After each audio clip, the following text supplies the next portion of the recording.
नमस्कार दोस्तों।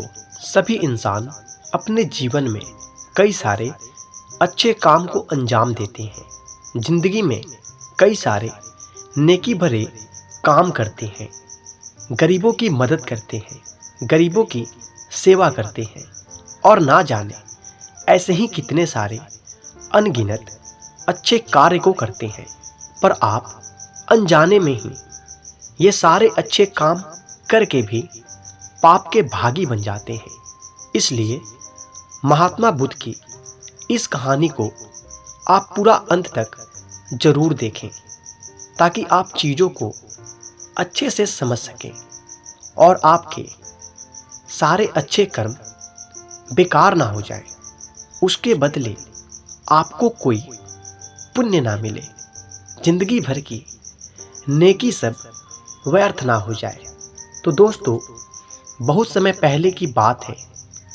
एक राज्य में एक राजा हुआ करता था।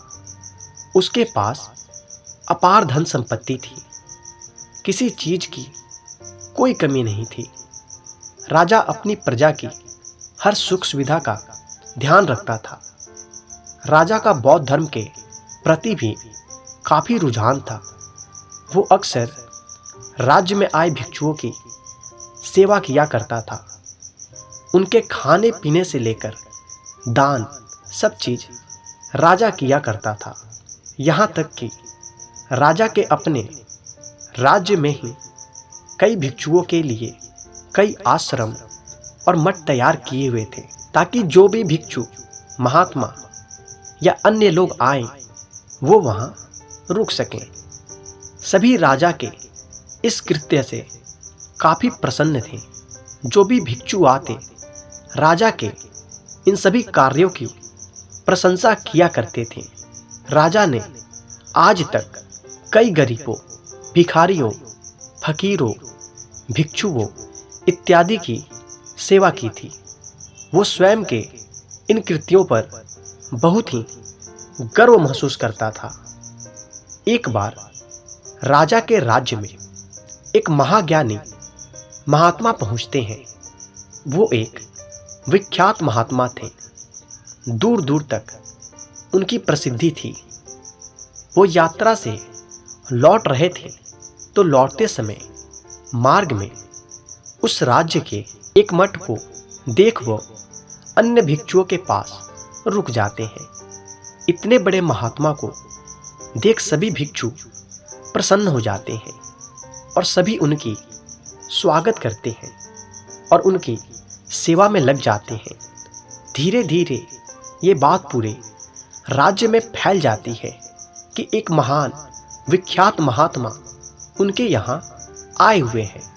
राजा के पास जब ये सूचना आती है तो वो स्वयं महात्मा से मिलने आ जाता है। सभी नगर के लोग भी उनसे मिलने पहुंचते हैं। राजा महात्मा के समक्ष जाता है। उस समय वो एक वृक्ष के नीचे बैठे हुए उन भिक्षुओं को उपदेश दे रहे थे। राजा उन्हें प्रणाम करके कहता है कि आप मेरे राज्य में आए, मेरे द्वारा बनाए इस मठ में रुके। मुझे इस बात की बहुत प्रसन्नता है गुरुदेव। और फिर सभी महात्मा के समक्ष बैठ जाते हैं और उपदेश सुनने लगते हैं। उपदेश पूरा होने के बाद राजा महात्मा से कहता है कि ये मठ आपको कैसा लगा गुरुदेव? महात्मा कहते हैं अच्छा है। तब राजा कहता है कि इस राज्य में बहुत से मठ और आश्रम बनाए हैं मैंने, ताकि आप जैसे महात्माओं को, भिक्षुओं को, बेसहारा लोगों को यहाँ पर रुकवा सकूं। मैं यहाँ हर रोज सभी भिक्षुओं को भोजन करवाता हूँ, उनकी सेवा करता हूँ। मुझे ऐसा पुण्य का काम करके बेहद प्रसन्नता होती है। मुझे अवश्य ही इसका एक अच्छा फल मिलेगा। मैंने सही कहा ना गुरुदेव? राजा की बात सुन महात्मा कहते हैं हाँ, इसमें कोई संदेह नहीं है कि तुमने ये सब कार्य किए, लेकिन इसके बदले तुम्हें नरक जाना पड़ेगा। ये सुन राजा आश्चर्य से भर जाता है। कि भला ये महात्मा क्या कह रहे हैं। भला किसी की इतनी सेवा करने पर, भलाई करने पर, पुण्य करने के बदले कोई नरक जाता है, उसे उसका ये फल मिलेगा। राजा को इस बात को सुन बहुत हैरानी होती है। आज से पहले सबने उसकी सिर्फ प्रशंसा की थी, पहली बार किसी ने कुछ ऐसा कहा था। ये सब सोचकर राजा अंत में महात्मा से कहता है कि यह आप क्या कह रहे हैं। भला कोई एक नेक पुण्य के बदले, पुण्य काम करने के बदले फल की जगह दुष्परिणाम नरक का हकदार कैसे होता है। ये सुन महात्मा कहते हैं, हाँ होते हैं। राजा कहता है कि वह कैसे गुरुदेव। महात्मा कहते हैं कि बेशक तुमने पुण्य किया, लेकिन ये पाप की श्रेणी में आता है। महात्मा के ये शब्द ना तो राजा को पसंद आते और ना ही भिक्षुओं को। भिक्षु भी राजा के रंग में, उनकी दी हुई सुख सुविधा में डूबे हुए थे। वो बस नाम के ही भिक्षु थे, स्वभाव से नहीं। और ना ही उन्होंने भिक्षु वाले कृत्य किए थे।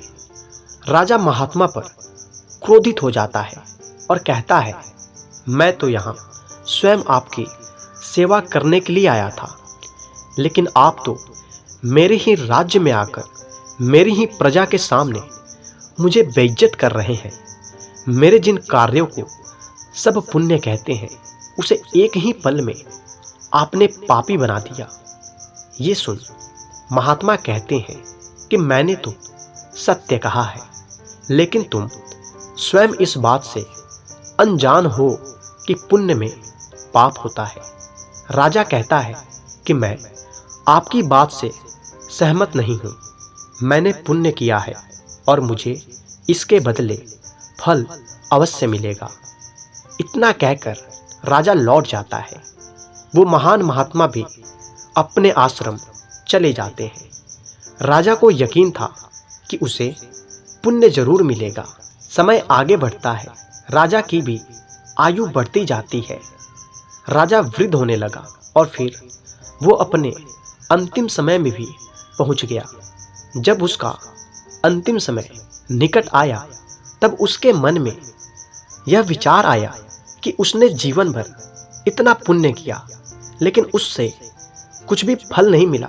अब तो उसकी मृत्यु भी बाकी लोगों की ही तरह हो रही है। कुछ अलग तो उसके जीवन में हुआ ही नहीं। ऐसा क्यों हुआ? तब उसे पुनः उस विख्यात महात्मा की याद आती है।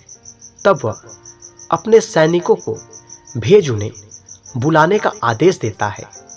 जब राजा के सैनिक महात्मा के आश्रम पहुंचते हैं, तो महात्मा से कहते हैं कि उनके राजन अपने अंतिम समय में है और वो आपसे एक बार मिलना चाहते हैं। ये सुन महात्मा मिलने पहुंचते हैं। जब महात्मा राजा के समक्ष जाते हैं, तो राजा उन्हें देखकर प्रणाम करता है और सबसे पहले अपने पहले के किए गए दुर्व्यवहार के लिए दिल से क्षमा मांगता है और कहता है कि हे महात्मा, मैंने जो भी किया उन सब के लिए मुझे क्षमा कर दे। महात्मा कहते हैं कि वो बात तो उसी समय खत्म हो गई थी। राजा महात्मा के समक्ष अपने मन की बात रखता है और कहता है, मैंने आजीवन पुण्य किया, फिर भी मुझे यही सामान्य लोगों के जैसे मृत्यु मिल रही है। ऐसा क्यों? क्या मुझे मेरे जीवन में किए गए पुण्य का फल कभी नहीं मिलेगा? महात्मा ये सुन कहते हैं कि मृत्यु तो निश्चित है, एक दिन सबको आनी है। और रही बात आपके पुण्य की, तो आपने पुण्य किया ही कहाँ? ये सुन राजा कहता है कि जो मैंने आज तक किया हर कार्य, ये मठ, ये आश्रम, ये सब व्यर्थ है। ये सब क्या है? क्या ये सब पुण्य नहीं है? क्या ये सब सेवा, ये सब नेकी के बदले मुझे कोई पुण्य नहीं मिलेगा? ये सब सुनकर महात्मा मुस्कुराने लगते हैं और कहते हैं कि नहीं, तुम्हारी दृष्टि में तुमने ये आश्रम बनाया, गरीबों, भिक्षुओं और सभी को रहने की जगह दी, उन्हें भोजन दिया, सब पुण्य किया। लेकिन ऐसा नहीं है, क्योंकि बेशक ये सब तुमने किया, ये एक अच्छे कर्म भी हैं, लेकिन तुमने इन सब को गिनकर, स्वयं की तारीफ करके, सबको ये दिखाकर सारे पुण्य को पाप में बदल दिया। पुण्य तो तब होता जब व्यक्ति नेकी करे लेकिन उसे जताए नहीं, लेकिन तुमने सब करके सबको जता दिया, उसे दिखाया। तुम सबको ये दिखाना चाहते थे कि तुम दूसरों की सेवा करते हो। तुमने सब करके उसे जता दिया, स्वयं की बड़ाई की। ये सब पाप की श्रेणी में आ गया, पुण्य तो रहा ही नहीं। ये सुन राजा को एहसास होता है कि उसने जीवन भर पुण्य पाने की मनसा से सब किया। तब वो महात्मा से कहता है कि आपने सही कहा गुरुदेव, यही सत्य है, लेकिन मैंने इसे जानने में बहुत देरी की। तब महात्मा समझाते हुए कहते हैं कि जीवन में कोई कार्य करो, अच्छे कर्म करो, लेकिन उसके बदले कोई स्वार्थ ना रखो। मन को साफ रखकर नेकी करो, उसे गिनो मत।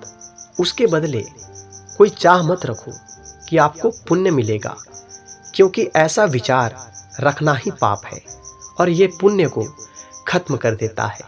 तो दोस्तों, मुझे यकीन है कि आपको ये कहानी ज़रूर पसंद आई होगी।